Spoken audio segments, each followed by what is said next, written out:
Okay mga ka-basics, so ayan, meron naman tayong Hyundai Accent. Ayaw mag-rev tapos namamalya. Nawawala-wala yung yung signal galing sa box. Power supply okay.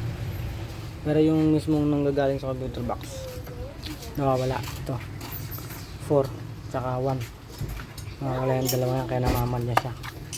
Ayaw niya mag-rev tuloy na maganda dahil nga palyado, hindi gumagana yung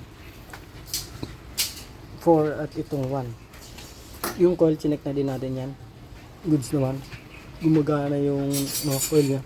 Tapos yung linya niya, dalawa lang naman yan, okay din, goods din. Merong galing sa box, merong power supply, subo din yan.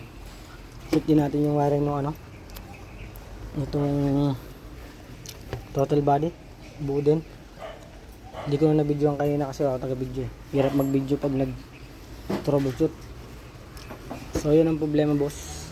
Mga basic, itong computer box niya. Papa-repair na lang natin yan.